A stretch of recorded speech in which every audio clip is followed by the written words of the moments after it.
නමෝ තස්ස භගවතු අරහතෝ සම්මා සම්බුද්දස්ස නමෝ තස්ස භගවතු අරහතෝ සම්මා සම්බුද්දස්ස නමෝ තස්ස භගවතු අරහතෝ සම්මා සම්බුද්දස්ස. සත්පුරුෂ වාසනාවන්ත පින්වතුනි, අද පින්වතුන්ට දේශනා කරන්නේ පින්වත් ඔබ හැම දෙනාටම ඊ타ත්ම වැදගත් වෙන ඔබේ ජීවිතය වැරදි මගින් නිවැරදි මගට ගන්නට අතිශයින්ම උපකාරවත් වන වටිනා ධර්ම උපදේශයක්. ආම්‍ර പ്രേත වස්තු ආශ්‍රය කරගෙන ඔබට අද දේශනා කරන මේ දහම් කරුණ ටික පින්වත් ඔබ සියලු දෙනාටම තමන්ගේ ජීවිත යහමගට ගන්නට ඒකාන්තයෙන්ම උපකාරවත් වේවි. ඒ වගේම තමයි මේ කතා පුවත ආශ්‍රයෙන් ඔබට ඔබේ ජීවිතය කියවා ගන්නට හොඳ අවස්ථාවක් සැලසෙනවා. මිනිස්යන් වශයෙන් ජීවත් වෙන්නට ගියාම බොහෝ දේවල් පිළිබඳව අවධානය යොමු කරනවා. ඔයගොල්ලෝ ලෝකේ තියෙන කොච්චරක් දේවල් ගැන අවධානය යොමු කරනවද කියලා බලන්න. තමන්ගේ පවුලට අමතරව, තමන්ගේ නිවසට අමතරව මේ ලෝකෙම තියෙන දේවල් ගැන තමන්ගේ අවධානය යොමු කරනවානේ, කල්පනා කරනවා, ඒ ගැන කතා කරනවා. හැබැයි බලන්න මොහොතකට ඔබ ගැන කතා කරනවද? ඔබ ඔබේ හිත කියවා ගන්නවද? ඔබේ ජීවිතය හරියට කියව ගන්නවද කියලා බලන්න. තමන් කරන කියන දේවල් පිළිබඳව අවධානයක් යොමු කරලා වැරදි මොනවද, හරි දේවල් මොනවද කියලා නිරන්තරයෙන් අවධානයකට ලක් කරනවාද කියලා බලන්න. ජීවිතේ බොහෝ දේවල් ගැන හිතුවත් තමන් ගැන හිතන අවස්ථාවල් ඉතාමත් අඩුයි. ඔබ කල්පනා කරනවද ඔබේ කායික ක්‍රියාවන් කෙබඳුද කියලා? ඔබ කයින් කරන දේවල් ඒවා කොච්චර යහපත් දේවල්ද, කොච්චර අයහපත් දේවල්ද? ඒ අතර සමහර දේවල් තියෙනට පුළුවන් තමන්ටත් අනුන්ටත් කිසිදු වැඩකට නැති, කිසිම ඵලයක් ප්‍රයෝජනයක් නැති, වැඩකටම නැති දේවල් කොච්චරක් තියෙනවද කියලා බලන්න. ඔබේ වචනය ගැන පරීක්ෂා කරන්න. දවසේ පැය 24ක් තුල ඔබ කතා කරන දේවල් කොච්චර කුසල පාක්ෂික දේවල් තියෙනවද? තමන්ට සහ අනුන්ට හිත වැඩ පිණිස පවතින දේවල් තියෙනවද? ඒ වගේම ඔබේ වචනය තමන්ට සහ අනුන්ට කොයිතරම් රිදවන සුළු අකුසල පාක්ෂික දේවල්ද කියලත් පරීක්ෂා කරලා බලන්නට වටිනවා. අමාරුම දේ තමයි තමන්ගේ හිත ගැන පරීක්ෂා කරන එක. මොකද ඒක හිත ගැන පරීක්ෂා කරන්නටත් හොඳ දැනුමක් තියෙනට ඕන, විශේෂයෙන් හිත පිළිබඳව. කර්මය හා කර්ම විපාකයේ පිළිබඳව දැනුම දියුණු වන්නට හිත පිළිබඳව පරීක්ෂා කරන්න පහසුයි. පින් කියන්නේ මොනවද? පුණ්‍ය පක්ෂයේ තියෙන දේවල් මොනවද? කුසල් සැබවින්ම සිද්ධ වෙන්නේ කොහොමද? ඇත්තටම කුසල් කියන දේ තුල තියෙන කරුණු කාරණා මොනවද? ඒ ඇතුළත තියෙන මොනවද? මේව දන්නේ නැත්නම් කොහොමද හරියට තමන්ගේ හිත කියවගන්නේ? අකුසලයන්ට තියෙන මූලයන් මොනවද? කවර මූලයන් පදනම් කරගෙනද අකුසල ධර්මයන් පැන නගින්නේ? ඒ අකුසල ධර්මයන් විහිදී තියෙන්නේ කොයි වගේ විශේෂ පරාසයක් තුලද? මොනවද කායිකව හෝ වාචසිකව සහ මානසිකව වෙන්න පුළුවන් අකුසල ධර්ම? සැබවින්ම අකුසලයක් කියන දේ තුල තියෙන්නේ මොනවද? මෙන්න මේවා ගැන හරි හැටි දැනුමක්, හරි පිළිවෙලකට රැස් කරගත්ත දැනුමක්, අවබෝධයක් තියෙනවා නම් ඔබට ඔබේ හිත හොඳින් කියවා ගන්න පුළුවන්කම තියෙනවා. එහෙම දැනුමක්, අවබෝධයක් තියෙනවා නම් ඔබට පුළුවන් ඔබේ ජීවිතය පිළිබඳව විනිවිද දකින්නට. පිරිසිදු කණ්ණාඩියක් ඉස්සරහට ගිහිල්ලා Tamanගේ මූණ බලනකොට පැහැදිලිව පේනවා වගේ ඔබට දැනුමකින්, අවබෝධයකින් තමන්ගේ ජීවිතය ගැන බලන්න පුළුවන් නම්, තමන්ගේ සිත් හසර ක්‍රියාත්මක වෙන ආකාරය පිළිබඳව බලන්න පුළුවන් නම්, අන්න එතකොට ඔබට පැහැදිලි දැක්මක්, පැහැදිලි අවබෝධයක් ඇති කරගන්න පුළුවන් වෙයි. ඒ දැනුම, අවබෝධයත් එක්ක තමන් කියන්නේ කවුද? සැබවින්ම තමන් කියන తත්වය කුමක්ද කියලා නිවැරදි අවබෝධයක් ඔබට ඇති කරගන්නට එන්න අවස්ථාව සැලසෙයි. ඉතින් මේ පුහුදුන් ලෝකේ ස්වභාවය තමයි හරියට සූර්යකාන්ත මලක් වගේ බාහිරයටම යොමු වෙලා තියෙනවා වගේ ලෝකේ තියෙන දේවල් පිළිබඳවම අවධානය යොමු කරමින් අනුන් විසින් කරන කියන දේවල්, ලෝකෙට අලුතෙන් එන දේවල්, ඒ පිළිබඳව කල්පනා කරනවා මිසක් ඒ දේවල් දිහා බලාගෙන ඉන්න Taman කවුද කියලා හිතන්නේ බොහොමත්ම අඩුවෙන්. ලෝකෙම දේවල් අහගෙන ඉන්න උත්සාහවත් වෙනවා. හැබැයි Taman කතා කරන්නේ කුමක්ද කියලා අහගෙන ඉන්න ඉදිරිපත් වෙන්නේ ඊටමත් සුළුතරයක්. මුළු ලෝකයකට අවධානය යොමු කරනවා. මේ ලෝකෙ විතරක් නෙමෙයි පිටසක්වල දේවලුත් හොයනවා. හැබැයි ඒ හැම දෙයක්ම හොයන්නට පාවිච්චි කරන හිත කෙබඳුද කියලා නුවණින් මෙනෙහි කරන්නේ ඊටමත් අල්ප දෙනෙක් විතරයි. ඒ නිසා Tamanගේ ජීවිතය පිළිබඳව ඒ වගේම Taman විතරක් නෙමෙයි ඔබ හිත කැමතියන් ඉන්නවා. ඔබේ වචනේ අහන පිරිසක් ඉන්නවා. අන්න ඒගොල්ලන්ගේ ජීවිතේ ගෙවෙන්නේ කොහොමද? අයහපත් පැත්තට නැවිලා තියෙනවද? අයහපත් විපාක ලැබෙන විදිහේ ජීවිත පැවැත්මක්ද Taman සහ Tamanගේ ඒ සොකීයන් ගෙනියන්නේ? අවධානය යොමු කරන්නට වටිනවා. අවධානය යොමු කළ යුතුම තැනක් මේක. යම් විදිහකින් ඔබට පේනවා නම් වැරදි මගක යනවා කියලා ඊටමත් ඉක්මනින් නිවැරදි මගට ගෙනීම සඳහා නිවැරදි පියවර තැබීම සඳහා ඔබ උත්සුක විය යුතු වෙනවා. පින්වතුනි තමනුත් අනුනුත් විතරක් නෙමෙයි තමන්ගේ සොකීයන් විතරක් නෙමෙයි හතුරෙක්වත් වැරදි මග යනවා නම් ඒකට අනුබල දෙන්නට එපා. හතුරෙක් වුණත් කමන්නේ නිවැරදි මගට ගන්න පුළුවන් නම් ඔබ ඒ සඳහා උත්සාහවත් වෙන්න. ඔබ සත්පුරුෂයෙක්. ඔබට හතුරෙක් වුණත් නිසි මගට ගන්න පුළුවන් නම් ඒ සඳහා ඔබ උත්සාහවත් වෙනවා නම් හදවතට එකඟවම ඔබ ඒ සඳහා උත්සාහවත් වෙනවා නම් සැබවින්ම ඔබ සත්පුරුෂ මිනිසෙක්. ඒක නිසා මේ ජීවිත ගමනක් යනකොට අපි අවධානය යොමු කළ යුතු දේවල් පිළිබඳව අවධානය යොමු කරන්නේ නැතුව නිස්සාර වූ අසාර වූ දේවල්ම පසුපස්සේ හඹාගෙන යනවා නම් නුවණැත්තන් හැටියට ඒක සුදුසු දෙයක් නෙමෙයි. යම් දැනුමක් අවබෝධයක් තියෙන සත්පුරුෂ ජීවිතයක් ගොඩනගා ගන්න හදන කෙනෙක් හැටියට ඒ නිස්කාරණය යන ගමන සුදුසු නැහැ. ඔබ Tamanගේ ජීවිතය ගැන හැරී බලන්නට සුදුසුම කාලයට දැන් ඇවිල්ලා තියෙනවා. අද ඔබ Tamanගේ ජීවිතය ගැන හැරිලා බලන්න. Tamanගේ සිත ගැන හැරී බලන්න.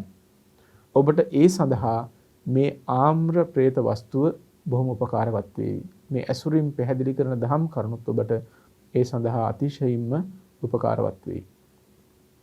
බුදුරජාණන් වහන්සේ සවැත් නුවර වැඩ ඉන්න කාලේ මේ කතා පොත සිද්ධ වෙන්නේ.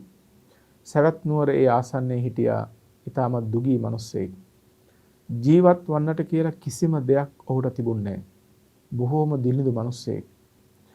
දුප්පත් කමෙන් දිලිඳු කමින් බැට කමින් ඉන්නකොට අවාසනාවට වගේ තමන්ගේ බිරිඳත් කාල යාත්‍රා කළා. සමහර වෙලාවල් තියෙනවා පින්වතුනි කරදර එන්න ගියාම එක දිගට ඒව කඩාගෙන පහත් වෙනවා. මේ ලෝකයේ ස්වභාවය ඒකයි. එදත් එහෙමයි, අදත් එහෙමයි, හෙටත් එහෙමයි. ඇතම් වෙලාවල් වලට ජීවිතවල ස්වභාවය එක දිගටම කරදර කම්කටොළු කරච්චල් කඩාගෙන පහත් වෙනවා ජීවිතවලට. ඉතින් කොහොම නමුත් මේ මිනිස්යාටත් එක පැත්තකින් දුප්පත් කමින් පීඩාවට පත් වෙලා ඉන්නකොට තවත් පැත්තකින් Tamanට හිටපු බිරිඳත් කාල යාත්‍රා කළා. දියනේ ඉන්නව රැක බලා ගන්නට. අතේ මිටේ කීයක්වත් ඇත්තෙත් නැහැ. අනාගතයේ සුබ ලකුණක් පේන්නටත් නැහැ. ලැබෙන්න කියලා ආදායම් මාර්ගයක් වෙන්නේ නැත්තේත් නැහැ. දැන් බලන්න මේ සමාජය තුල අදත් ඉබඳු චරිත අපිට කොච්චර දකින්නට ලැබෙනවද? ඉතින් මේ මිනිසයා කල්පනා කරනවා මට මගේ දුව රැක බලා ගන්නටත් ඕන. අතේ මිටේ කීයක්වත් ඇත්තෙත් නැහැ. ඒ නිසා මම කල්පනා කළා මගේ දියණියව මගේ මිත්‍රයෙක් ළඟ නතර කරලා මම කීයක් හරි හොයා ගන්නට ඕන. මේ ජීවිතේ ගෙන යන්නට නම් මුදලක් උපය ගන්නට වෙනවා. මෙහෙම කල්පනා කරපු මේ මිනිසයා මොකද කරේ? Tamanට ඉතාමත්ම සමීප විශ්වාසදායක හිත මිත්‍රයෙක් ළඟට ගිහිල්ලා Tamanගේ දියණියව බාර දුන්නා. මගේ දියණියව රැක බලා ගන්න මං කීයක් හරි හොයාගෙන එන්නම් කියලා මේ මිනිසයා පිටත් වුණා. කහවණු 100ක් ණයට ඉල්ලගත්තා. මෙයා කල්පනා කරා වෙළඳාමක් කරන්න ඕන කියලා. කහවණු 100කුත් හොයාගෙන ඉල්ලගෙන Tamanගේ මිත්‍ර වෙළඳුන් සමග මොහු වෙළඳාමක පිටත් වුණා. කොහොම නමුත් මේ වෙළඳාමෙහි මොහුට දක්ෂතාවයක් තිබුණා. සුදුසු කල්හි සුදුසු විදිහට වෙළඳාම කරන්න තරම් ඔහුට හැකියාවක් තිබුණා. නොබෝ දවසකින්ම Tamanගේ ඒ සඳහා යොදවපු මුදලට අමතරව බොහොම හොඳ ලාභයකුත් ලබා ගන්න පුළුවන් වුණා. කහවණු 500ක් පමණ දැන් ඔහු උපයාගෙන තියෙනවා. කල්පනා කළා ණයත් පියවලා මගේ දුවත් බලාගෙන ඉතිරි ජීවිත කාලය හොඳින් ගෙවන්නට පුළුවන් වෙයි කියලා තමන්ගේ හිත මිත්‍ර වෙලෙන්දොත් එක්ක ආපහු ගමරට බලා පිටත් වුණා. මෙහෙම තමන්ගේ ගමට එනකොට අතරමඟදී එක්තරා තැනකදී නතර වුණා. පින්වතුනි බලන්න අවාසනාවක හැටි. එදා හොරු කණ්ඩායමක් ඇවිල්ලා මේ පිරිස වට කරා. එකට හිටපු යාළුවෝ ටික සීසීයකට දුවන්ට පටන් ගත්තා. මේ මිනිස්සයා තනි වුණා. වෙන කර කියා ගන්න දෙයක් ඇත්තේ නැහැ. දැන් අර රැස් කරගත්ත කහවණු 500 තියෙනවා. මෙයාට හරි බයක් ඇති වුණා මේක හොරු ගණීත් දන්නේ නැහැ. ණය පියව ගන්න තියෙන, තමන්ගේ දියණියව ආරක්ෂා කරගන්න තියෙන, ඉතිරි ජීවිත කාලය ගෙවා ගන්න තියෙන රැස් කරගත්ත ධනය මේක හොරුන්ට අහු වුණොත් එහෙම ආපහු හිටපු තැනටම වැටෙනවා. මෙහෙම කල්පනා කළේ මිනිස්සයා මොකද කළේ? හදිසියෙම ඉතා ඉක්මනින් හොරුන්ට නොපෙනෙන්නට අර කහවණු මල්ල ගහක රැන්දෙව්වා. රන්දවලා වෙනත් තැනක සැඟවිලා ඉන්නවා. මෙහෙම ඉන්නකොට අර හොරු ඇවිල්ලා හොඳට වටපිටාව පරීක්ෂා කරලා බලනකොට මිනිස්සයා වහු වුණා. ඉතින් මොහුගෙන් ඇහුවට මුදල් තියෙන තැනක් කියන්නෙත් නැහැ. හොරු මොකද කළේ? මේ මිනිස්සයාව ජීවිතක්ෂයට පත් කළා. තමන්ව මරා දමනකොට මේ මිනිස්සයාගේ හිතේ තියෙන වෙන දෙයක් නෙමෙයි. මේ කහවණු ටික හොරුන්ට අහුවෙයිද දන්නේ. බොහොම මහන්සියෙන් හොයාගත දෙයි. ණය පියවා ගන්න, තමන්ගේ දියණියව ආරක්ෂා කරගන්න තියෙන දෙයි. මේ දේ හොරු ගනීද දන්නේ කියලා ඒ පිළිබඳව දැඩි අවධානයෙන් හිටියා. හිත තිබුණේ ඒ පැත්තේ, කල්පනාව තිබුණේ ඒ පැත්තේ. දැන් බලන්න අපි මේක සාමාන්‍යයෙන් හිතනකොට මිනිස්සෙකුට හිතන දෙයක් නෙමෙයි. මේක 아무තු දෙයක් නෙමෙයි. ඒ වගේ තත්වයක ජීවත් වෙන කෙනෙකුට ඒ බඳු අවස්ථාවකදී Taman රැස් කරගත්ත මේ ධනය පිළිබඳව කල්පනා වෙන එක අරුමයක් නෙමෙයි. ඒක සාමාන්‍ය දෙයක්. හැබැයි සාමාන්‍ය දෙයක් වුණාට බලන්න කර්මයන්ගේ ස්වභාවය. ඔහුට ඒ පිළිබඳව තියෙන ලෝභ සහගත සිත. බැඳීමක් තියෙන්නේ. ඒකට අපි කියනවා තණ්හාව කියලා. බැඳීමක් තියෙන තැන තෘෂ්ණාව හේතුවෙන් කවදාකවත් යහපතක් සිද්ධ වෙන්නේ නැහැ. ලෝභය හේතු කරගෙන කවදාකවත් සුගතියක උපදින්න පුළුවන් කමක් නැහැ. ලෝභය කියන්නේ ඒ තරම් භයානක ධර්මයක්.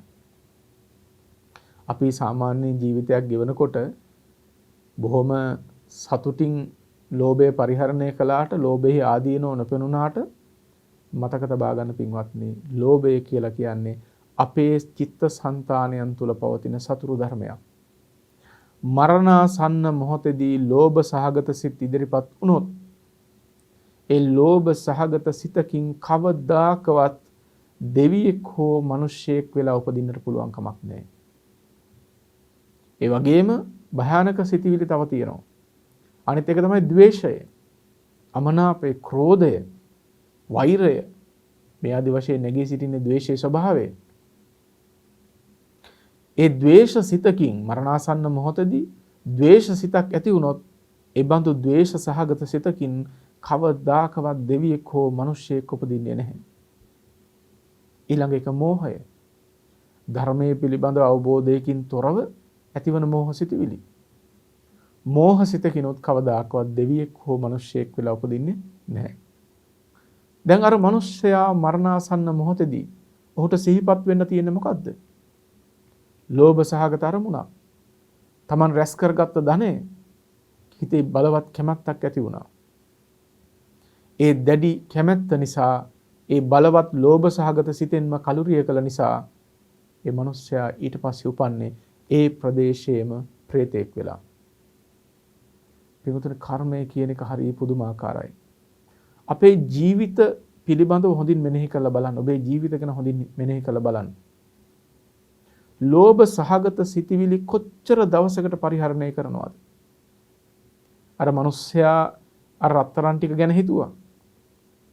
ඔබ කල්පනා කරන්න ඔබේ සිතෙන් දවසේ පැය 24ක් තිස්සේ කොච්චරනම් ලෝභ සහගත සිතිවිලි ඇති කරගන්නවද? තමන්ගේ දූ දරුවන් පිළිබඳව, දෙමව්පියන්, සහෝදර සහෝදරියන්, බිරිඳ, ස්වාමියා, මේ ජීවත් වන සජීව උදවිය පිළිබඳව කොච්චරනම් ලෝභ සහගත සිත් උපදිනවාද කියලා බලන්න. පරීක්ෂා කරලා බැලුවොත් හොඳට තේරුම් අරගන්න පුළුවන්.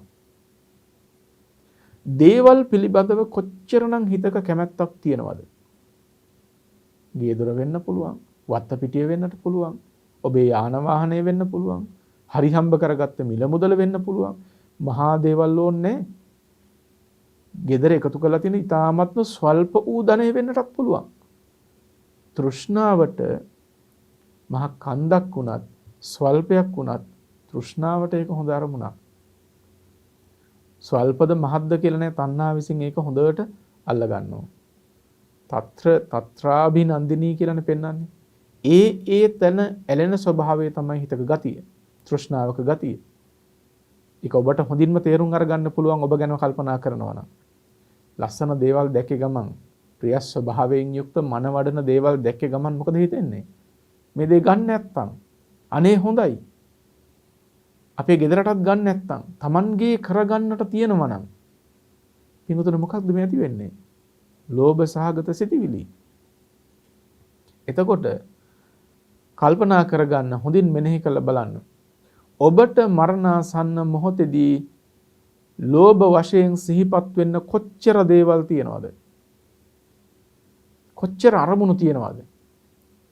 ඔබ කැමැත්තෙන් යම් දේවල් ග්‍රහණය කරගෙන ඉන්නවා නම්, ආසාවෙන් මේවා මගේ කියලා අල්ලගෙන ඉන්නවා නම්, ඒ හැම දෙයක්ම ඔබට නිමිති වෙයි ඔබ මරණාසන්න මොහොතේදී. ඒ ඕනම දෙයක් නිමිති වෙන්න පුළුවන්කම තියෙනවා. එතකොට ලෝභ සහගත සිතක් උපන්නොත් මොකද වෙන්නේ? කොතනකට අපි යයිද? සුගතියකට නෑ. සුගතියකට යන්න පුළුවන් කමක් නෑ. ඒ කෙලෙස් සහිත ඒ ලාමක සිටිවිලි වලින් ඔබ දුගතිය කරාගෙන යනවා. එහෙම බලනකොට තමන්ගේ කියලා අල්ලගෙන ඉන්න දේවල්ම තමයි තමන්ට හතුරුකමට පවතින්නේ. ඔබ මගේ කියලා ලං කරගත්ත දේවල් තියෙනවා නම්, ආසාවෙන් ග්‍රහණය කරගත්ත දේවල් තියෙනවා නම්, පින්තුනේ ඒවම තමයි මතු දිනේදී ඔබට එරෙහි වෙලා එන්නේ කියන එක අමතක කරන්නට එපා. ඔයගලන්ට තෘෂ්ණා වශයෙන් අරමුණු වෙන්න තියෙන්නේ ග්‍රහණය කරගත්ත දේවල් මිසක් අතහැරලා දාපුවා එකක්වත් තෘෂ්ණා වශයෙන් අරමුණු කරන්න තියනවද? නෑ, එහෙම දේවල් නෑ. ඊළඟ ජීවිතය තීරණය කරන්න තරම්, ඔබ උපදින්නේ සුගතියකද දුගතියකද කියන එක තීරණය කරන්න තරම් ඔබ මගේ කියලා අල්ලගත්ත දේවල් හේතු වෙනවා නම් ඒවා කොච්චරනම් පරිස්සමෙන් පරිහරණය කරන්න වෙනවද? කොච්චර නුවණකින්ද ඒවා පරිහරණය කරන්න වෙන්නේ? ඒකින්ද මේ පුහුදුන් කමට ජීවත් වෙනකොට කර්මයේ ස්වභාවය නොතේරෙනවා, කෙලෙස් වල ආදීනව නොතේරෙනවා. ඉතින් එහෙම නොතේරෙනවායි කියලා තෘෂ්ණා වසංගව ජීවත් වුණොත් ඒකෙන් යහපතක් නෙමෙයි වෙන්නේ, ඒකෙන් අයහපතක්මයි වෙන්නේ. මේකෙන් ඔබට කියන්නේ හැම දෙයක් පිළිබඳව තියෙන තණ්හාව නැහැ කියලා ඔක්කොම අතහැරලා දාලා, ගෙවල් දොරවල් ඇරලා දාලා ඉවරලා ඕන දෙයක් කරගත්තා කියලා යන්න කියන එක නෙමෙයි. ඔගොල්ලෝ ගිහි පින්වතුන්නේ. ගිහි පින්වතුන් ගෙවල් දොරවල් අවශ්‍ය කරනවා. සම්පත් අවශ්‍ය කරනවා. දූ දරුවන්ගේ අනාගතය වෙනුවෙන් යමක් කරලා තියන්නට ඕන. පින්වතුනේ මේ යුතුයකම් වගකීම් වශයෙන් ඉටු කරන දේවල් පිළිබඳව නෙමෙයි ප්‍රශ්නේ තියෙන්නේ. ඔගොල්ලෝ හිතනවා නම් මේ දේවල්ම තමයි, මේ භෞතික සම්පත්ම තමයි සාරය කියලා. මේව තමයි එකම දේ, මේක තමයි ලෝකය කියලා හිතාගෙන ඉන්නවා නම්, මම ජීවත් විය යුතු, ප්‍රාර්ථනා කළ යුතු, බැසගෙන සිටිය යුතු ලෝකය මෙයයි කියලා හිතනවා නම්, අන්න එතනයි ඔබට වරදින තැන. එනිසා යුතුයකම් වගකීම් වශයෙන් කරන්න තියෙන දේවල් යුතුයකම් වගකීම් වශයෙන් කරන්න. හැබැයි නෙළුම් පතක දිය බිඳු නොඇලෙනවා වගේ ඒ කිසි දෙයක නොඇලී ඉන්නට තරම් හිත ශක්තිමත් කරගන්න එක ඔබ සතු වගකීමක් වෙනවා. ඔබේ හිත කැමතිනම්, ඔබේ පරලොව සුව කැමතිනම්, ඔබ දුකට අකමැතිනම් නෙළුම් පතක දිය බිඳු නොතැවරනවා වගේ දේවල් පිළිබඳව, පුද්ගලයන් පිළිබඳව තෘෂ්ණාවෙන් නොතැවරී ඉන්නට උත්සාහවත් විය යුතුයි. ඉතින් මේ තණ්හාවක් එක්ක කටයුතු කරනවා කියන එක හොඳ දෙයක් නෙමෙයි. හතුරෙක් ළඟ තබාගෙන ඉන්නවා වගේ. හතුරෙක් කොයි මොහොතකදී Tamanට හානියක් කරයිද කියන්න බැහැනේ. පින්තුනි, ලෝභය Taman ළඟ තබා ගන්නවා කියන්නේ කොයි මොහොතකදී හානියක් කරයිද කියන්න බැහැ. ඒ හානිය සාමාන්‍ය සතුරෙක් ඔබට කරන හානියට වඩා දසදහස් ගුණයකට වඩා වැඩි. ඔබට මේ ජීවිතේ යම් පරම හතුරෙක් හිටියොත් ඒ හතුර ඕනම් උපරිම වශයෙන් කරන්න පුළුවන් ඔබේ ජීවිතය විනාශ කළ දාන එක. හැබැයි ලෝභයේ නැමැති හතුරා ඔබට සිද්ධ කරන්නේ අවැඩ සිද්ධ කරන්නේ ඔබට දුක් උපදවන්නේ ස්වල්ප කාලයකට හෝ එක ජීවිතයකට නෙමෙයි.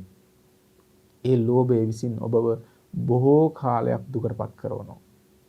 මතක තබා ගන්න പ്രേත ආදී තැනක උපන්නොත් බුද්ධාන්තර ගණන් නැතම් പ്രേතෙන් දුක් විඳිනවා. ඒ කර්ම ඉවර වෙනකම්ම ඔවුන් මේ പ്രേත ලෝකෙ මිදෙන්නේ නැහැ.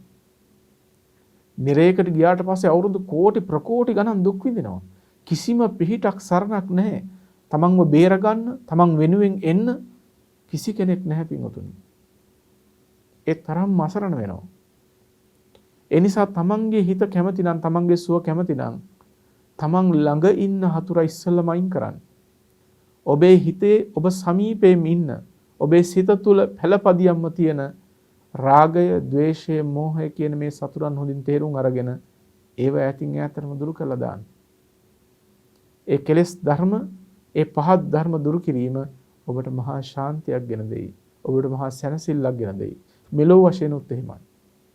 සමහර විට මේ උපාදානයන්ගේ බලවත්කම නිසා, ධර්මයේ පිළිබඳ අවබෝධයක් අඩුකම නිසා ඕගොල්ලන්ට හිතෙන්න පුළුවන් ගොඩාක් දේවල් ලං කරගත්තම, මගේ කරගත්තම එතකොට තමයි සතුටින් ඉන්න පුළුවන් කියලා.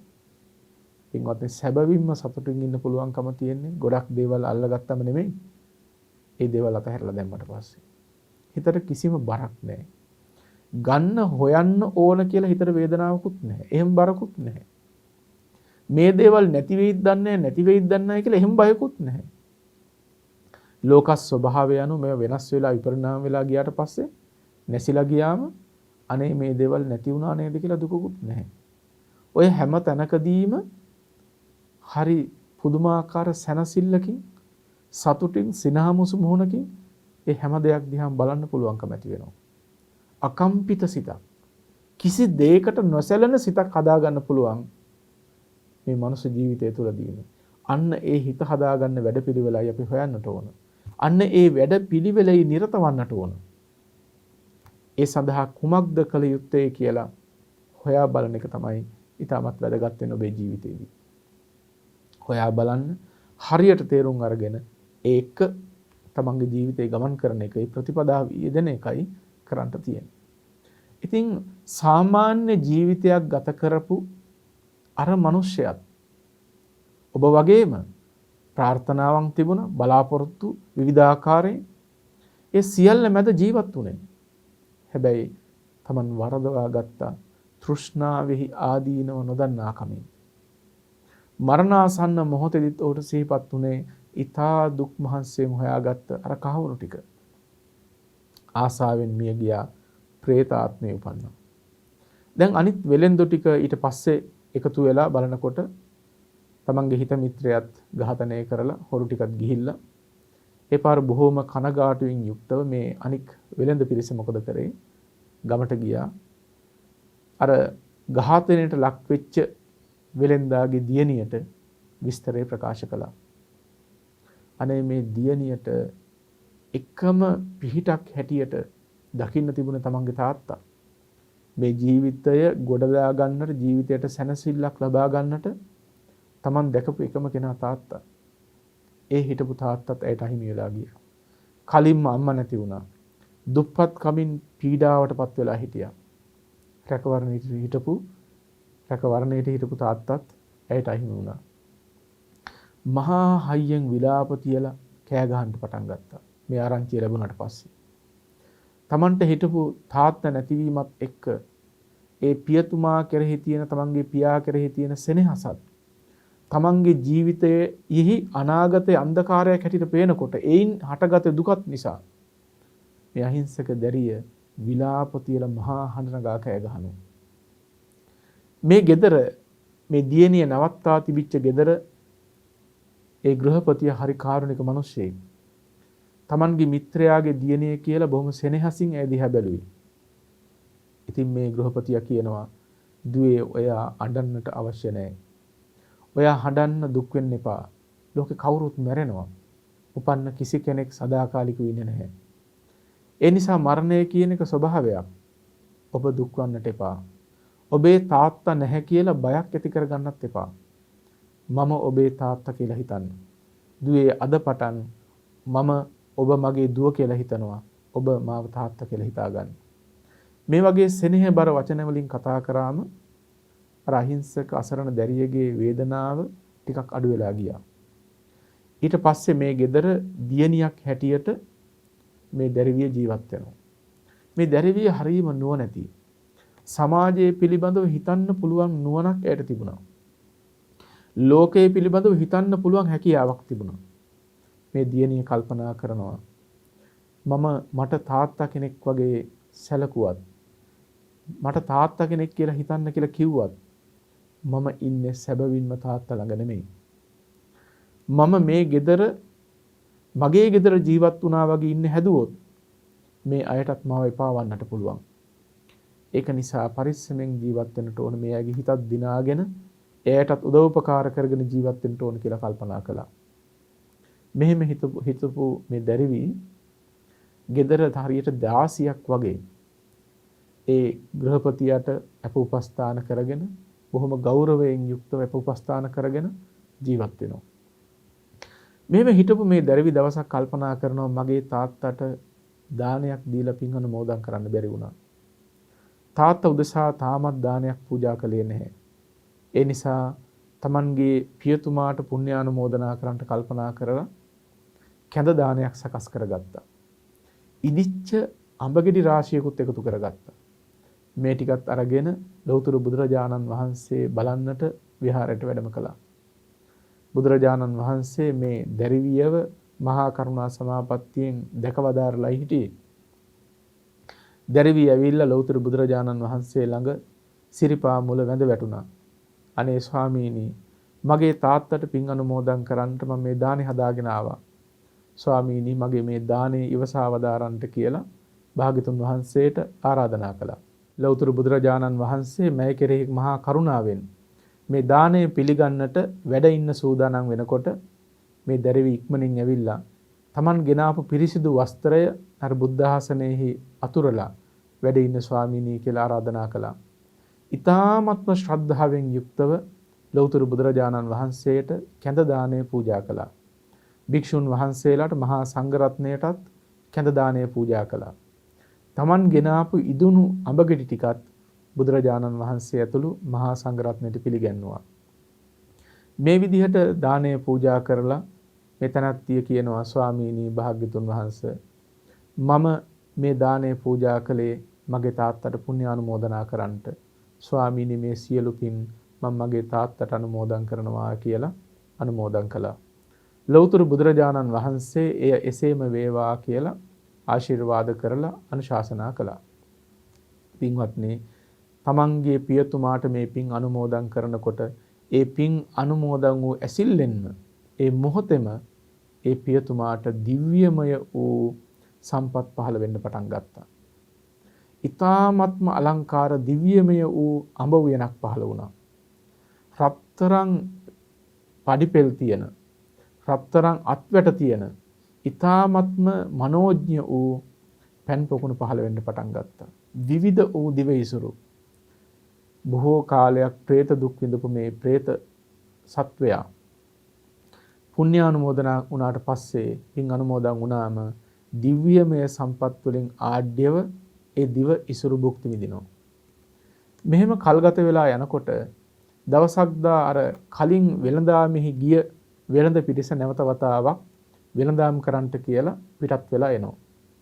ඔවුන් වෙනදා තමන්ගේ සුපුරුදු පාරෙම පිටත් වෙලා ඇවිල්ලා හරියටම අර හොරුන්ට හසු වෙච්ච තැන නතර වුණා. පින්වතුනි මෙන්න මේ ප්‍රදේශයේ දැන් අර പ്രേතයා ජීවත් වෙන්නේ.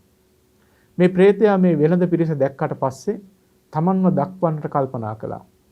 තමන්ට පහළ වෙලා තියෙන දිව්‍යමය අඹ උයන, ඊ타මත් මිහිරි, ඊ타මත් අලංකාර, දකින්න කෙනෙකුට ඊ타මත් සතුට උපදින මේ දිව්‍යමය ඓශ්වර්යය ඒ ඉන්න පිරිසට පෙනෙන විදිහට සැලැස්සුවා. වෙළඳ දැක්කට පස්සේ මොවුන්ට හරි සතුටුයි. දිව්‍යමය අලංකාරයක්, පුදුමාකාර සතුටක්. ඒ මදීට දිව්‍ය පුත්‍රයෙක් වගේ මේ ප්‍රේතයා පේන්නට ඉන්නවා. පින් අනුමෝදන් වුණාට පස්සේ ඒ යසේසුරු ලැබුණම ඔහු දැන් පෙනෙන්නේ දිව්‍ය පුත්‍රයෙක් වගේ. මේ වෙලෙන්දෝ ටික මේ ප්‍රේතයා ළඟට ඇවිල්ලා මෙන්න මෙහෙම අහනවා. පින්වත් දිව්‍ය පුත්‍රය, සමතලා භූමි ප්‍රදේශ ඇති රුවන් මුවා හිනි පෙති ඇති බැවින් මනා තොටුපොළ ඇති බොහෝ ජලය ඇති මනාව පිපි මල් ඇති බමර සමූහයාගෙන් ගැවසුනා වූ තොපගේ මේ පොකුණ ඉතා රම්‍ය වෙයි. මනෝඥ වූ මේ පොකුණ නුඹ විසින් කෙසේ ලබන ලද්දෙහිද? තොපගේ මේ අඹ උයනද ඉතා රම්‍ය වෙයි. පිපි මල් හා පළදරයි භෘංග සමූහයාගෙන් ගැවසුනේය.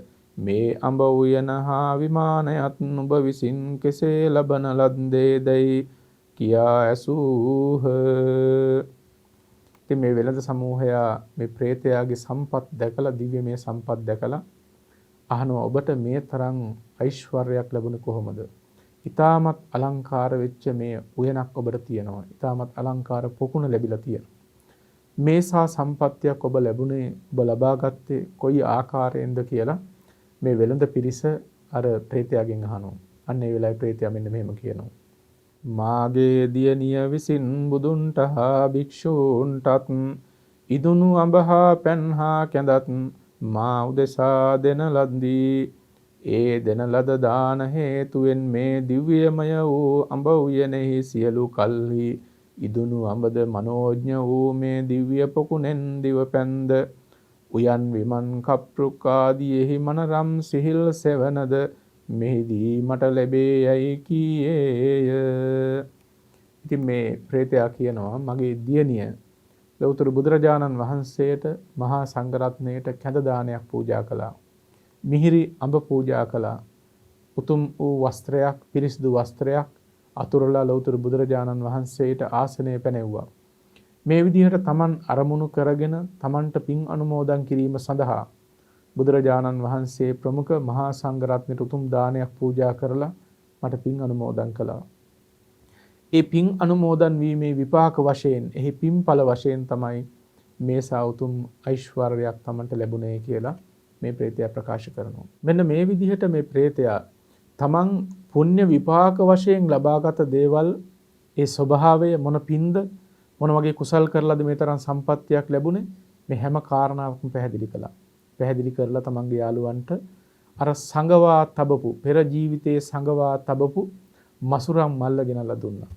ගෙනල්ලා දීලා කියනවා, ඔයගොල්ලෝ මේකෙන් කොටසක් ගන්න. ඉතිරි කොටස තමන්ගේ දියණියට දෙන්න. දියණියට දීලා ඇයට කියන්න, තමන්ගේ පියා ගත්ත ණයක් තියෙන මසුරම් 100ක, අන්න ඒ ණය පියවලා ඉතිරි මුදලින් සතුටින් ජීවත් වෙන්න කියලා තමන්ගේ දුවට කියන්නේයි ඒ ප්‍රේතයා අර වෙලෙන්දන්ට ප්‍රකාශ කරනවා. ඉතින් මේ වෙලෙන්දෝ ටික කල්පනා කරනවා, හරි පුදුමයි. තමන් එකට ජීවත් වුණා මේ වෙලෙන්දා. එකට ජීවත් වෙලා, එකට වෙලෙන්දාම් කරලා අවසානයේදී තමන්ම හොයාගත්ත ධනයට තෘෂ්ණාවෙන් කලුරිය කරලා ප්‍රේතාත්ම භාවයකටපත් වුණා. අද පින් අනුමෝදන් වෙලා දෙවියෙක් වගේ සතුටු වෙනවා. දිව්‍යමය ඓශ්වර්ය විඳිනවා. කර්මය හරි පුදුමයි. සිතක් කොච්චර පරිස්සම් කරගන්න ඕනද? මේ ලෝකේ ස්වභාවය පිළිබඳව තමන් වෙනදා දැනගත්ත දෙයට වඩා, ඊට වඩා විනිවිද දකින්න දේවල් තියෙනව නේද කියලා මේ හැම කෙනෙක්ම තේරුම් අරගත්තා. මසුරන් ටිකත් අරගෙන ගිහිල්ලා මොවුන් එක මස්සක්වත් ගත්තේ නැහැ. කොටසක් ගන්න කියලා කිව්වට කිසි කෙනෙක් අඩුම තරම එක කහවණුවක්වත් ගත්තේ නැහැ. සියලුම ධනෙ අරන් ගිහිල්ලා අර දියණියට දීලා මේ විස්තරේ කිව්වා. දියණියත් මොකද කළේ? අර ගෙවන්න තිබිච්ච ණය පියවලා තමන් හදාගන්න තාත්තා ළඟට ගියා. ගිහිල්ලා කියනවා, තාත්තේ මේ සියලුම ධනය ඔබ තබා ගන්නට කියලා. මේ වෙලාවේ මේ වචනය ඇහෙනකොට මේ ගෘහපතියට දැනුනේ මහා පුදුමාකාර සංවේගයක්. හිතට දැනුනේ පුදුමාකාර ආදරයක්. සාමාන්‍ය කෙනෙක් නම් මේ තරම් මසුරන් ගොඩක් හම්බ වුණාම කොච්චර එක උරුම කරගන්නවද? කෙනෙක් සංගවා තබා ගන්න බලනවා. තමන්ගේ හැටියට තියාගන්න උත්සාහවත් වෙන්නේ. නමුත් මේ දියණිය කොච්චර කෘතූපකාර දක්වන කෙනෙක්ද? තමන්ට කළ උපකාර කොයිතරම් ගරුත්වයෙන් සලකන කෙනෙක්ද? මෙහෙම කල්පනා කරපු මේ ගෘහපතියා ඒ දියණියට කියනවා, මේ සියලු ධනය ඔබම තියාගන්න. මේ ධනය විතරක් නෙමෙයි. මගේ ලොකු පුතාව මන් නුඹ සමග ආවාහ විවාහ කරලා දෙනවා කියලා තමන්ගේ වැඩිමහලු පුතු සමග ඒ දියණියව ආවාහ විවාහ කරලා ඒ කටයුතුත් කරලා දුන්නා. ඉතින් මේ දියණියට හරිම සතුටුයි. දැන් තමන්ගේ ගෙදරම ඉන්නා වගේ ඉන්න පුළුවන්. තමන්ගේ ස්වාමියාගේ ගෙදර. තමන්ගේ ස්වාමියාගේ පියතුමා තමන්ගේම තාත්තා වගේ තමන්ට සලකනවා. කරුණාවෙන් තමන් ගැන හොයා බලනවා. ඉතින් මේ විදිහට සතුටින් ජීවත් වෙනකොට ලෞතර බුදුරජාණන් වහන්සේ දවසක් මහා කරුණා සමාපත්තියට සංවැදිලා බලාවදාරනකොට බුදුරජාණන් වහන්සේට පෙනෙනවා මේ දියණියගේ නුවණ හොඳින් මුහුකුරා ගිහිල්ලා තියෙනවා. දැන් ඇයට ගැඹුරු ධර්මයක් තේරුම් අරගන්න තරම් හැකියාව තියෙනවා. බුදුරජාණන් වහන්සේ ආලෝක ධාරාවක් විහිදුවලා බුදුරජාණන් වහන්සේ ඉදිරියේ වැඩ ඉන්නාක් මෙන් දක්වලා ඇයට හරි අපූර්ව ගාථා දහමක් දේශනා කරනවා. මේ ගාථා දහම දේශනා කරලා ඒ දහම් කරුණු විවරණය කරනකොට මේ තැනැත්තිය සෝතාපට්ටි ඵලයටපත් වෙනවා. නැවත කිසි දවසක අපා දුකකට නොවැටෙන 8 වෙනි භවයක උපදින්න නැතුව සත් භවයක් ඇතුළත නිර්වාණ ධර්මය අවබෝධ කරගන්න උත්තරීතර තත්වයට ඇයපත් වුණා. පින්වතුනි බලන්න කෙනෙක්ගේ අභ්‍යන්තරයේ තියෙන ගුණ ධර්ම ඒවා සමහර වෙලාවට ඒ පුද්ගලයාවත් තේරුම් අරගන්නේ නැහැ. හැබැයි ගුණ දන්න අනුන්ගේ සිත් දකින්න පුළුවන් බුද්ධ ආදී මහෝත්තමයන් වහන්සේලාට ඒ සත්පුරුෂයන්ගේ සත්පුරුෂ ගුණාංග හඳුනා ගන්න පුළුවන්කම තියෙනවා. ලෞතර බුදුරජාණන් වහන්සේට පෙනුණා මේ තනත්තියගේ තියෙන මුහුකුරා ගිය නුවණ. පින්තුනි සත්පුරුෂයන් හැටියට ජීවත් වෙනකොට ඒ සද්ධර්මය අවබෝධ කරගන්න පුළුවන් මානසික පසුබිම සකස් වෙනවා. ඒක බොහොම වැදගත් කාරණාවක්. සත්පුරුෂයන් හැටියට පුළුවන් තරම් ජීවත් වෙන්න උත්සාහවත් වෙන්න. ඔබේ මනස සකස් වෙනවා නිවන් අවබෝධ කරගන්නට තරම් සුදුසු ධර්මයක් වටහා ගන්න තරම්. පිරිසිදු හිතකට තමයි ධර්මය අවබෝධ වෙන්නේ. හරියට පිරිසිදු වස්ත්‍රයකට හොඳට පඳු පොවන්න පුළුවන් වගේ. හොඳින් වර්ණ ගන්වන්න පුළුවන් පිරිසිදු වස්ත්‍රයකට. කිලිටි වස්ත්‍රයකට වර්ණ ගන්වන්න ගියාට හරියට වර්ණ ගන්වන්න බෑ. නිසි ආකාරයෙන් පඳු පොවන්නට බෑ. ඒ වගේ කෙලෙස් වලින් ගැවසිච්ච, කෙලෙස් වලින් පීඩාවටපත් වෙච්ච, ඒ කෙලෙස් ගැවසුණු සිතකට කොච්චර බණ කිව්වත් ඒ ධම වටහා ගන්න පුළුවන් කමක් නැහැ. ටික ටික සත්පුරුෂ ධර්ම දියුණු කරනකොට කුසල ධර්මයන් දිනෙන් දින සිදු කරගෙන යනකොට පින්වත්නි හිත පිරිසිදු වෙනවා. කෙලෙස් ධර්මයන් ඈත් වෙනවා. නීවරණ ධර්මයන් යටපත් වෙනවා. පවිත්‍ර චිත්තසංතානයක් ඇති වෙනවා. ඒ පිවිතුරු සිතට පවිත්‍ර චිත්තසංතානයේ ධර්මයක් වැටෙනකොට ඒ ධර්මය හොඳින් උරා ගන්නවා. ඒ ධර්මය හොඳින් වටහා ගන්න පුළුවන් පසුබිමක් ඒ සිත තුළ තියෙනවා. අන්න ඒකින්ද සත්පුරුෂ ධර්ම නිරන්තරයෙන් ඇසුරු කරන එක, තමන්ගේ ජීවිත තුළ වගා කරගන්න එක මහා වටිනාම අවස්ථාවක් වෙනවා, වටිනාම දෙයක් වෙනවා. ඉතින් මේ කුලදැරිය පුංචි කාලේ ඉඳන්ම යහපත් දේවල් පිළිබඳව අවධානය යොමු කර කෙනෙක්. ඊටමත් කීකරු ජීවිතයක් ගත කළා. තමන්ගේ තාත්තා ළඟ ඉන්න කොටත්, තාත්තා නැති කොටත් හදාගන්න ගෙදරදිත් ඇයි ජීවත් වුණේ ඊටමත්ම කීකරුව. බොහෝම දූරදර්ශීව සත්පුරුෂ හැඟීම් වලින් ජීවත් වුණා. කර්මයේ කර්මඵලයේ පිළිබඳව තේරුම් අරගෙන බුද්ධ ආදී ආර්ය උත්තමයන්ගේ වටිනාකම තේරුම් අරගෙන ආගමානුකූලවත් යහපත් ජීවිතයක් ගත කළා. මේ හැම දෙයකින්ම වැඩුණේ පිමුතනේ සිතනේ. සත්පුරුෂ ගුණාංගනේ වැඩුණේ. අන්න එහෙම යහපත් ගුණාංග වැඩිගෙන එනකොට බුදුරජාණන් වහන්සේ ඒ සිතට ගැලපෙන්නම දහම් කරුණු දේශනා කළා. ඉතින් ඊට ඉක්මනින් ධර්මය අවබෝධ කරගෙන සෝතාපට්ටි ඵලයටපත් වුණා. ඊමතුනේ සෝතාපට්ටි ඵලයක වටිනාකම චක්‍රවර්ති රාජ්‍ය ලැබනවටත් වඩා වටිනවා. ඒ සෝතාපට්ටි ඵලයේ වටිනාකම ශක්‍ර රාජ්‍ය ලැබනවටත් වඩා වැඩි. ඊමතුනේ ශක්‍රාත්ම භාවයක් ලැබුවත් හැමදාම ඉන්න පුළුවන් කමක් නැහැනේ. දිව්‍ය ආශය ඉවර වෙනකොට, පින් ඉවර වෙනකොට පින්චුතවන්ට සිද්ධ වෙනවා. ඊට පස්සේ කර්මානුරූපව දුගතියකුත් යන්න පුළුවන්. හැබැයි සෝතාපට්ටි ඵලයේ ලැබීමේ වටිනාකම බලන්න. 8 වෙනි භවයක් උපදින්නේ සත් භවයක් ඇතුළත නිවන් අවබෝධ කරගන්නවාමයි. ඒ වගේම තමයි ඒ සත් භවය ඇතුළත කවදාකවත් പ്രേත අසුර නිරි තිරිසන් කියන දුගතියක උපදින්නේ නැහැ. මනුෂ්‍ය ලෝකයේ හෝ දෙව්ලොව හෝ ඒ සුගතියකමයි උපදින්නේ. සුගතියෙන් සුගතියටම පත් වෙලා ඔවුන් නිර්වාණ ධර්මයෙන් සැනසීමත් කරගන්නවා. කොයි තරම් වාසනාවක්ද ජීවිතයකට ලබා ගන්න තියෙන වටිනාම දෙයක්. අපිට මේ දේ කරගන්න පුළුවන් කොච්චර වටිනවද කියලා බලන්න. ඉතින් ලෞතර බුදුරජාණන් වහන්සේ මේ කුල දැරියට දේශනා කළේ ඒ තරම් උත්තරීතර තත්වයක් ලබන්න තරම් වටිනා ධර්මයක්. ඒ ගාථා ධර්මයේ අර්ථය පරීක්ෂා කරනකොට ඒ ජීවිතයක් සකස් කරගන්නට ජීවිතය පිළිබඳ අවබෝධයක් ඇති කරගන්නට කොච්චර වටිනවද කියලා පේනවා. අසාතං සාත රූපේන පිය රූපේන අප්පියං. සාමාන්‍ය මිනිස් ජීවිතයක් ගැන මේ පෙන්නන්නේ. සාමාන්‍ය මිනිස් ජීවිතයක නොසැප දෙය විසින් පුද්ගලයාව යටපත් කරනවා. හොඳින් විමසලා බලන්න මේ කාරණාව. අප්‍රිය දේ විසින් මිනිසාව යටපත් කරනවා. ප්‍රමාදී පුද්ගලයාව අප්‍රිය දේ විසින් යටපත් කරලා දානවා. දුක විසින් යටපත් කරලා දානවා. දැන් ඔබට හිතෙන්න පුළුවන් මේ මොකද්ද? නොසැප විසින් යටපත් කරනවා, අප්‍රිය දේ විසින් යටපත් කරනවා, දුක විසින් යටපත් කරනවා. ප්‍රමාදී පුද්ගලයාව.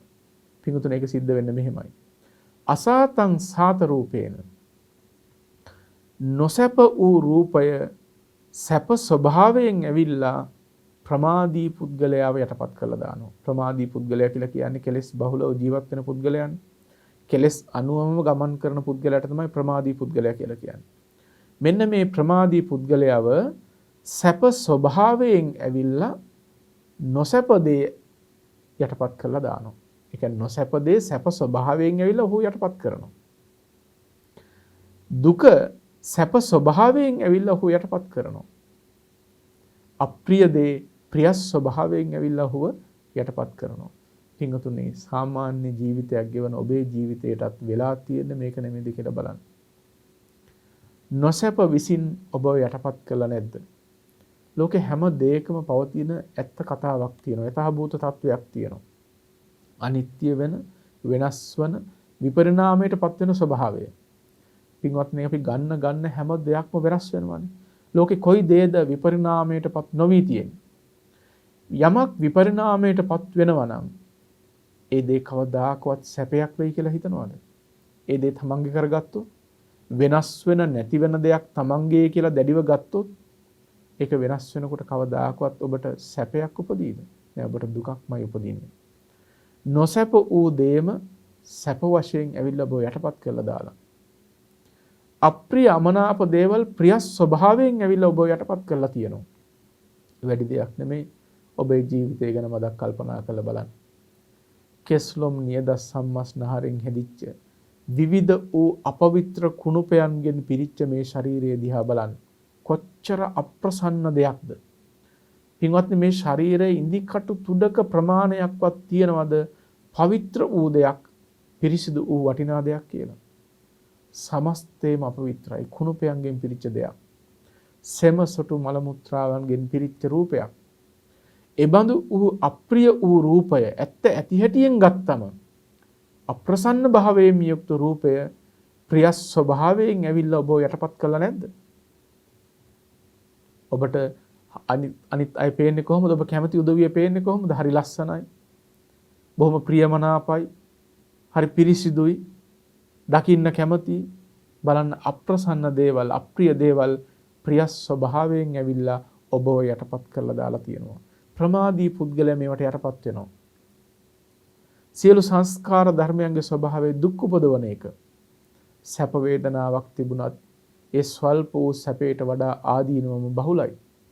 පංචකාමයන්ගෙන් ලැබෙන ආදීනවම බහුලයි. දුකින් පිරිච්ච ලෝකයක්. පින්වතුනි ඕගොල්ලෝ තමන්ගේ ජීවිතය ගැන මේ සාමාන්‍යයෙන් හිතනට වඩා එහාට ගිහිල්ලා කල්පනා කරලා බලන්න. හැමදාම හිතන මදි කියලා හිතන ගතියක්. ජීවිතයක සැනසෙල්ලක් සැපක් නිකන් ඉන්නකොට ලැබෙන්නේ හොයාගෙන යන්න වෙලා. ඒ සැප සම්පත තමා තුළ නැතිකම දුකක් වෙලා. ඒවා හොයාගෙන යන එකක් දුකක් වෙලා. ඒවා ලැබුණත් හැමදාම තබා ගන්න බැරි කමක් දුකක් වෙලා. මුලත් මැදත් අගත් කියන හැම තැනකම වෙහෙස විඩාවන්ගෙන් පිරීලා. හැබැයි මේ පුහුදුන් කමේ ස්වභාවය කියන්නේ ස්වල්ප වූ ආස්වාදයේ මහත් කොට සැලකනවා. මහත් කොට හිතනවා. මහත් වූ ආදීනමේ ස්වල්ප කොට හිතනවා. ඊටමත් සරල උදාහරණයක් කියන්න. ඔබ ආහාරයකින් සතුටු වෙන මොහොත, ඔබ ආහාරයකින් සතුටු වෙනකොට දිවට ඒ රසයේ ගැටෙන මොහොතට විතරයි ඔබට සැපයක් තියෙන්නේ. හැබැයි ඒ සැපය වෙනුවෙන් ඔබ කොච්චර දුක් විඳලා තියෙනවද කියලා බලන්න. දවසේ කොච්චර කාලයක් මහන්සි වෙලා තියෙනවද කියලා බලන්න ඒ සැපත ලබා ගැනීම සඳහා.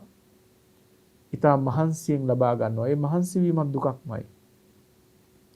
ඒ දේ ලැබුණ නැත්තම් ඒ දුකක්මයි. ලබාගත් දේ සදාකාලිකව පවත්ව ගන්න පුළුවන් කමක් නැහැ. ඉතින් මේ ලෝකයේ දුක කියන එක සැප ස්වરૂපයෙන් ඇවිල්ලා පුද්ගලයා යටපත් කරලා දානවා. ප්‍රමාදී පුද්ගලයා යටපත් කරනවා. ලෞතර බුදුරජාණන් වහන්සේ ජීවිතයක තියෙන මේ යථාභූත తත්වය විවරණය කරන්නේ. සාමාන්‍ය මිනිසයා කෙලෙස් සහිතව වසඟ වෙලා තියෙන ධර්මයන්හි ඇත්ත ඇති හැටි පරීක්ෂා කරලා බලන්න උගන්වනවා. මේ කරුණු කාරණා ටික පරීක්ෂා කරලා බලනකොට නුවණින් අවබෝධ කරගන්නකොට ඒ සෝතාපට්ටි ඵලයටපත් වුණා. මහා සැනසෙල්ලකටපත් වුණා. ඉතින් මේ ආම්‍ර പ്രേත වස්තු ආශ්‍රයෙන් ඔබට කොච්චර දේවල් ගන්න තියනවද බලන්න. පළවෙනි කාරණාව. ඔබේ සිත කිසි දෙයකට තෘෂ්ණා වශයෙන් läග සිටින්නට දෙන්න එපා. තෘෂ්ණා වශයෙන් කිසි දෙයකට බැස සිටින්නට දෙන්න එපා. මක් නිසාද? එය බොහෝ ආදීනව උපදවන නිසා. දෙවෙනි කාරණාව. කීකරුකම සහ සුවචකම. කෘතවේදීත්වය, තෘෂ්ණා බරිත නොවීම, එහි වටිනාකම හොඳින් තේරුම් අරගන්න. තුන්වෙනි කාරණාව. පුණ්‍ය ධර්මයන් කරලා මළගිය ඥාතීන්ට අනුමෝදන් කිරීමේ වටිනාකම තේරුම් අරගන්න. රත්නත්‍රේ වටිනාකම, රත්නත්‍රේ සරණ යෑමෙහි වටිනාකම හොඳින් තේරුම් අරගන්න. ඉතින් මේ සියලු කරුණු කාරණා මතකයේ තබාගෙන ඒ ධර්ම කාරණාවන්ගෙන් තමන්ගේ ජීවිතය සන්නද්ධ කරගන්න. ධර්ම අවබෝධය ඇති කරගන්න, කරුණු හොඳින් රැස් කරගෙන ඒවා හොඳින් පරීක්ෂා කරලා අර්ථ පරීක්ෂා කරලා අවබෝධයකට ගන්න. තමන්ගේ ජීවිතයට ධර්මය හැමදාම යොදා ගන්න. නොබෝ කාලෙකින්ම ඔබට විමහත් සැනසෙල්ලක් ලැබෙයි. මේ බවත් සිහිපත් කරමින් අද මේ දේශනාව සඳහා දායකත්වයෙන් කටයුතු කරන පින්වතුන් පිළිබඳව සිහිපත් කරලා පුණ්‍යානුමෝදනා කළ යුතු අයට පුණ්‍යානුමෝදනා කරලා මේ දේශනාව නිමා කිරීමට බලාපොරොත්තු වෙනවා. අද මේ උතුම් පින්කමේ දායකත්වයෙන් කටයුතු කරනවා පින්වත් නිල්මිනී අබේවර්ධන ෆර්නෑන්ඩෝ මහත්මිය සහ රංජිත් ෆර්නෑන්ඩෝ මහත්මයා විසින් ඊටමත් සත්පුරුෂ අදහස් ඇති කරගෙන මේ පින්කමේ දායකත්වයෙන් කටයුතු කරනවා. ඒ වගේ මූලික අරමුණු වශයෙන් ඇති කරගෙන තියෙනවා මෙම මාස 4 වන දිනට තෙමස් පූර්ණ සිහි කිරීම සිදු කරන පරලෝ සැපත් තම දයාබර නැන්දනිය සහ ඒ වගේම රංජිත් ෆර්නෑන්ඩෝ මහත්මයාගේ ආදරණීය මව වන මේරි ඇඩ්ලින් සිල්වා මාතාවට පුණ්‍යානුමෝදනා කිරීමට එතුමියගේ දූ දරුවන් වන චන්ද්‍රානි ෆර්නෑන්ඩෝ මහත්මිය, චන්ද්‍රලාල් ෆර්නෑන්ඩෝ මහත්මයා සහ අනෝමා ෆර්නෑන්ඩෝ මහත්මිය සමග එක්ව මේ උතුම් පින්කමට සම්බන්ධ වෙනවා, පින් පැමිණීමට බලාපොරොත්තු වෙනවා. ඊටමත් සත්පුරුෂ කෘතවේදී අදහස් පෙරදැඩි කරගෙන මේ පින්කම සිද්ධ කරන්නේ.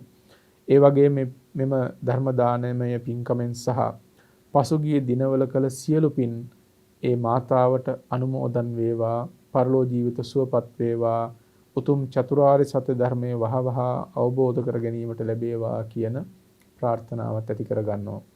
ඒ වගේම පවුලේ දෙපාර්ශ්වය නමින් මිය ගිය දෙමාපියන්, සහෝදර සහෝදරියන් ඇතුළු සියලු ඥාති හිතයිශීනට පුණ්‍යානුමෝදනා කිරීමටත් ධර්ම ශ්‍රවණය කළ සියලු දෙනා නමින් මිය ගිය සියලු ඥාතීන්ට පින් පැමිණීමටත් බලාපොරොත්තු වෙනවා. ඒ වගේම සෑම සියලු දෙනාටම උතුම් චතුරාර්ය සත්‍ය ධර්මය අවබෝධ කරගන්න ලැබේවායි පැතුම් ඇති කරගන්නවා. කල්පනා කරගන්න. ඊටමත් සත්පුරුෂ අදහසින් මේ ධර්ම දාණය සඳහා දායක වීමෙන් ඔබ සලසාගත් මේ වටිනා පුණ්‍යානිසංස ධර්මයන් අපි අනුමෝදන් කළ යුත්තන්ට අනුමෝදන් කරමු. ප්‍රථමයෙන්ම ලෝසසුන් සුරකින්න ඔබ අප සුරකින්න දෙවියෝ මේ පින් සතුටින් සාදුනාදයෙන් අනුමෝදන් වෙත්වා. ඒ වගේම පින් අනුමෝදන් කිරීමට බලාපොරොත්තු වෙන සඳහන් කළ මාතාව ප්‍රධානව ඔබ සෑම සියලු දෙනා නමින්ම මිය පරලොව ගිය මෙලෝ පරලෝගත වර්ග පරම්පරාණියාත සියලු ඥාති හිතයිශීන් සිහිපත් කරගන්න. ඔබ අප හැම නමින් මිය ගිය මේ සියලු ඥාති හිතයිශීනොත් පින් කැමති හැම සත්වගත් මේ පින් සතුටින් සාදුනාදයෙන් අනුමෝදන් වෙත්වා. දුකින් මිදී සුවපත් වී ලෞතුරු නිවනින් සැනසීම ලබත්වායි සාදු කියලා පින් අනුමෝදන් කරන්න. ආශිර්වාද කිරීමට බලාපොරොත්තු වෙන පින්වත් සෑම සිළු දෙනාටම පවුලේ දූ දරුවන් ඇතුළු ඥාති පිරිවට ඇතුළු සැමටම ධර්ම ශ්‍රවණය කළ සියල්ලන්ටම තුනුරුවන්ගේ අනන්ත ගුණ බලයෙන් දෙව් රැකවරණින් පින්බලෙන් සියලු යහපත සත ශාන්තිය අභිවෘද්ධිය සැලසේවා යහපත් ප්‍රාර්ථනා ඉෂ්ට සිද්ධ වේවා කල්යාණ මිත්‍ර සේවනයේටපත් වේවා ලෞතුරු නිවනින් සැනසෙන්නට මේ පින් හේතු වාසනා පාරමී වේවා සෑම සිළු දෙනාටම තෙරුවන් සරණයි